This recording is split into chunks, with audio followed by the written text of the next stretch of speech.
Pemirsa, sebuah truk bermuatan sofa terbakar di area pusat gerabah dan mebel di Nikimura, Kediri, Jawa Timur.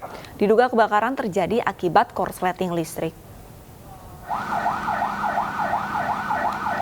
Peristiwa kebakaran truk bermuatan sofa ini terjadi di area pusat gerabah dan mebel Nikimura di Jalan Erlangga, Kecamatan Ngasem, Kabupaten Kediri, Jawa Timur saat hendak melakukan bongkar muat. Saat peristiwa terjadi, sopir tengah berada di dalam toko mebel. Petugas pemadam kebakaran Kabupaten Kediri yang datang berusaha menjinakkan api. Api berhasil dipadamkan setelah 4 unit PMK dari Kabupaten dan Kota Kediri diterjunkan.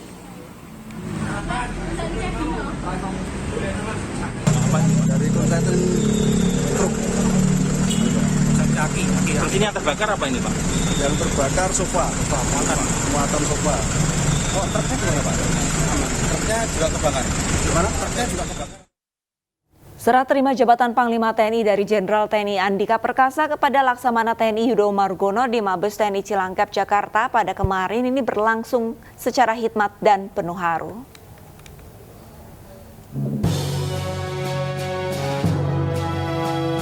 Jenderal TNI Andika Perkasa Selasa pagi resmi menyerahkan jabatan Panglima TNI kepada Laksamana TNI Yudo Margono.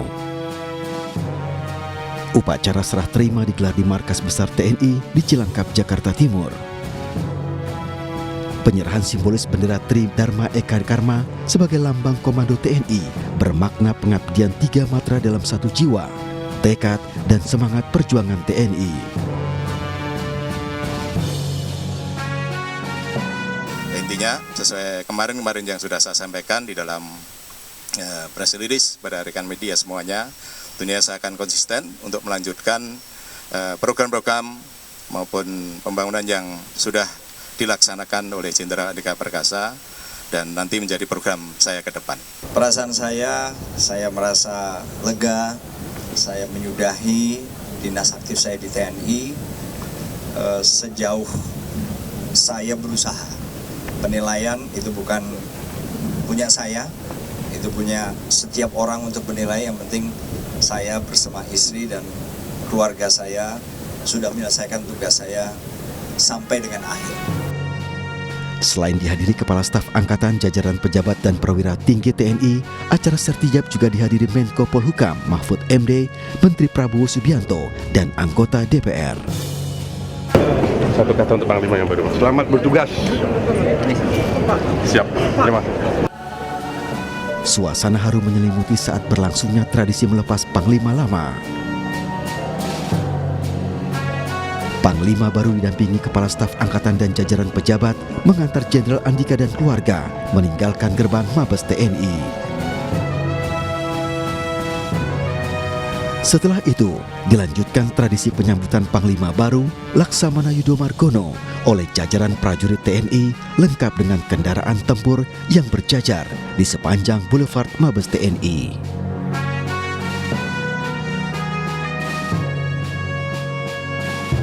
Laksamana Yudo Margono lahir di Madiun 26 November 1965. Ia menempuh pendidikan Akademi Angkatan Laut dan lulus pada tahun 1998 sebagai angkatan ke-33. Dalam perjalanan karirnya, ia pernah menjabat sebagai Komandan Lantamal 1 Belawan periode 2015-2016, Panglima Komando Lintas Laut Militer 2016 hingga 2017, Panglima Komando Armada 1 periode 2018-2019, Panglima Komando Gabungan Wilayah Pertahanan 1 periode 2019-2022, dan Kepala Staf TNI Angkatan Laut sejak 20 Mei 2020. Dari Jakarta, Tim Liputan iNews melaporkan.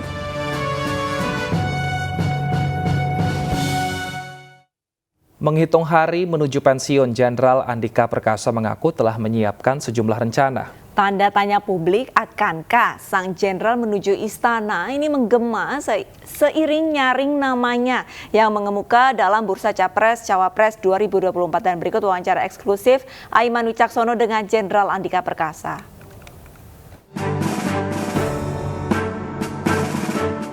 Baru pertama kali saya mewawancarai seorang jenderal, apalagi bintang 4. tanpa ada pertanyaan sebelumnya. Jadi biasanya kalau saya mewawancarai pejabat, itu diminta pertanyaannya apa kira-kira Mas, misalnya stafnya mengatakan seperti itu. Tapi kali ini nggak ditanya satupun. Saya sih senang. Artinya narasumber saya dalam hal ini adalah Jenderal TNI Andika Perkasa sudah siap dengan pertanyaan apapun. Sudah siap Jenderal ya? Siap. 35 tahun berkarir di Angkatan Darat dan juga terakhir di TNI. Saya boleh tanya, rasa batin apa yang dirasakan oleh Pak Andika? Ya, perasaan saya bisa mencapai akhir. Karena apa? Karena nggak semuanya bisa mencapai akhir, Mas. Ada aja gitu loh. Dan itu kan juga nggak mudah menurut saya. Misalnya jaga diri aja. 1 Januari sudah purnawirawan, sudah sipil lagi. Langkahnya politik dong. Tapi saya bisa mendengar sih. Sering disebut-sebut dalam survei capres kah, cawapres kah yang paling sering misalnya? Oh, senang. Ya, senang? Ya, senang karena saya dipercaya. Oke, bukan senang karena hasilnya masuk ke dalam capres atau cawapres.